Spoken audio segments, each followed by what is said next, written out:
my name is Hannah and I work for the Chesed department. Chesed is the Hebrew word of kindness, and that is the driving force for everything that we do. And what better way to celebrate Shavuot by learning a little bit more about Ruth, her Megillah, and her kindness. Because really the story of Ruth is the story of kindness, and the theme of Chesed is the characteristic of the narrative.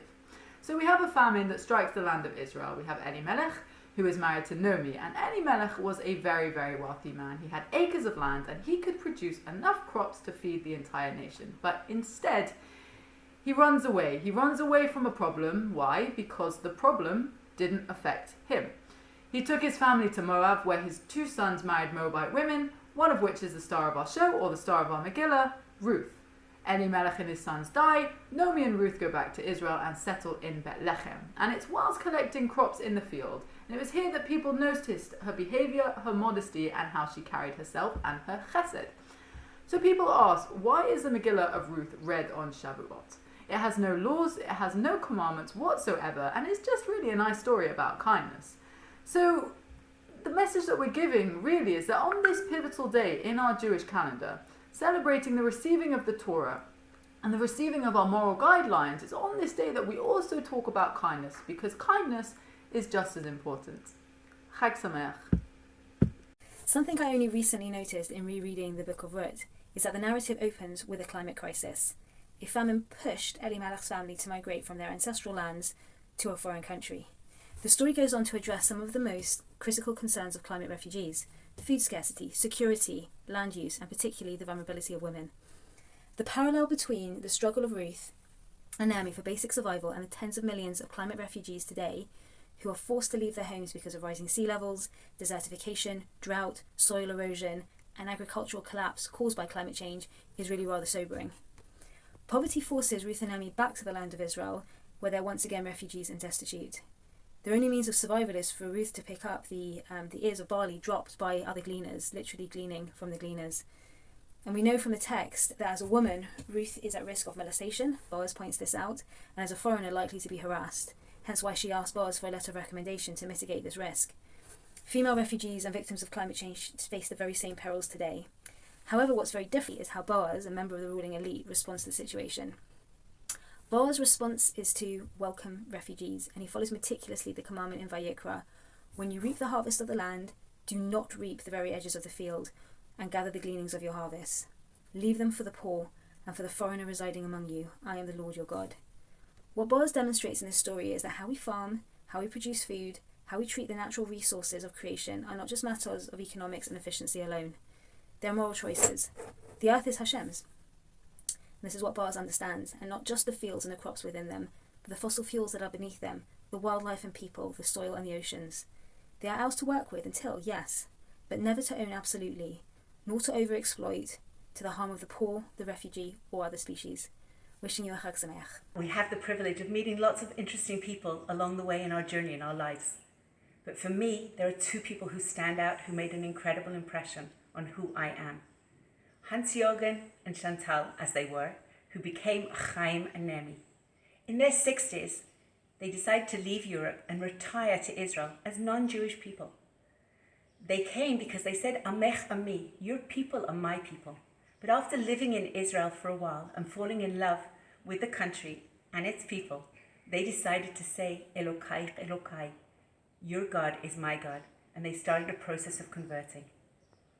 I know that as a person who was born Jewish, I often take it for granted, but watching their enthusiasm and their love was absolutely contagious. It was absolutely infectious.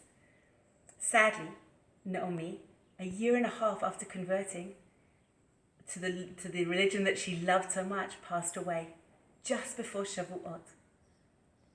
When our son was born, our youngest son was born, we decided to name him for her, and we looked at what name could we give. And we called him Ami Noam. Ami, meaning people. From Amech Ami, your people are my people. And Naomi, because when she decided to convert, she said that Ruth is the convert in the story of Megillah of Ruth, but she's a young woman, and I'm an older lady. I actually recognize and feel more comfortable with Naomi, the older woman, and in her eyes, the wiser woman. And therefore, she chose the name Naomi. And our son became Ami Noam. So for me, the verse 16 in chapter 1 of Megillah of Ruth is an opportunity to read again and again and hopefully continue feeling excited and enthusiastic about my Judaism as Naomi taught me to be. In the first chapter of the book of Ruth, we read, "Then she went forth from the place where she had been, and had 2 daughters-in-law with her, and they went on the road to return to the land of Judah." We are taught here that Ruth travelled with her mother-in-law from the place where she had been to Judah. If we were told she arrived in the land of Judah, the fact that she left her previous place was surely obvious. Why are we told this as well? What's important to understand here is that when specifically Ruth made the incredibly courageous decision to leave her homeland, it wasn't just the land of the Jews that she was advancing to, but also the traditions and the laws of Judaism too. In order to do that, she first needed to cast aside her previous set of beliefs, therefore demonstrating the significance of being told that she was leaving the place that she had been living. Sometimes, in order to achieve something new, we first have to let go of our old way of thinking in order to allow for new behaviours to emerge. I would like to share with you a thought about Ruth, the protagonist in Megillah Ruth. Ruth is someone who comes from royalty. She was a princess of Moab, yet she finds herself in a situation where she sadly lost her husband and other family members, alone with her mother-in-law and her sister-in-law. And as they decide to travel back to the land of Israel, her mother-in-law says, "Don't come with me. Stay behind." Yet Ruth confirms her loyalty to her mother-in-law and says, "No, wherever you will go, I will go. Wherever you will sleep, I will sleep. Wherever you will die, I will die. I will stay with you." Incredible loyalty and kindness. I'm staying with you to the end.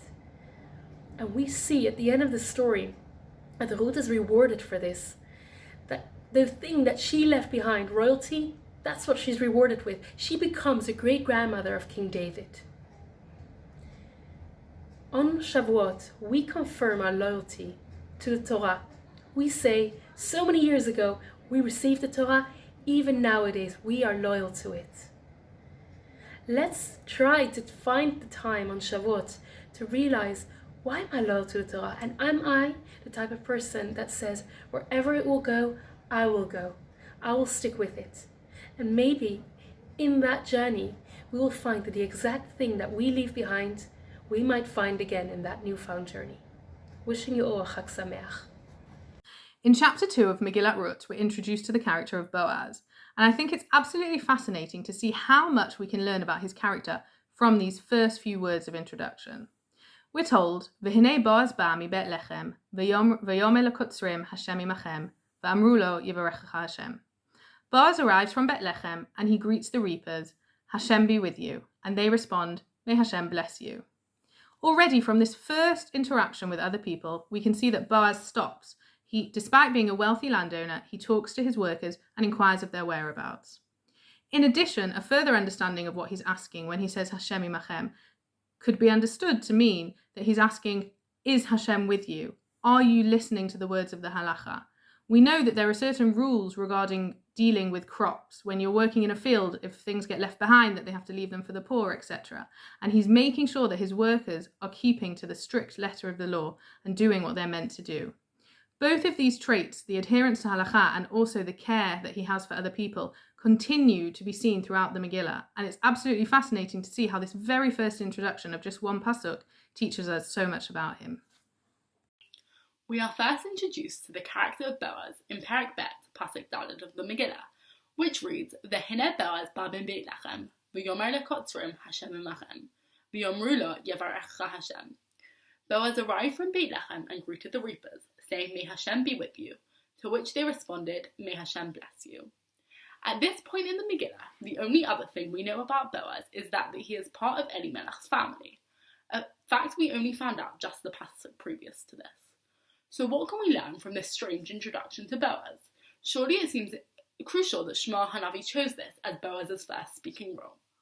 So the Gemara in Brachot, Daf Nun Daled Amud Aleph, comments on this and states that there is actually a halacha that we can learn from this fact. Our Chachamim teach us that we should greet each other in the name of Hashem. And where do we learn this from? From our introduction to Boaz. Just as Boaz introduced himself to others and to us in the Megillah in the name of Hashem, so too we should introduce ourselves and always act with Hashem's name on our mind. Wishing you a Chag Sameach. One beautiful verse in the book of Ruth is the one where Boaz questions his servant and says, "Who is this young woman?" And the question is asked, did he not know who this young woman was? The servant was in charge of all the reapers in the field, and Ruth was one of the people collecting the sheaves in the field. And Boaz wants to know more about her. The Medrash Rabbah answers that he noticed that in the way that she was collecting the sheaves, there was something pleasant about her. There was some refinement in her character. She had special qualities, and he wanted to find out more. He noticed in the way she collected her modesty, that she sat down when she collected the sheaves. He noticed in the way that she spoke with the other reapers that she was modest and she spoke nicely. And he noticed that she waited until everybody else took their sheaves, and she only took the abandoned sheaves at the end.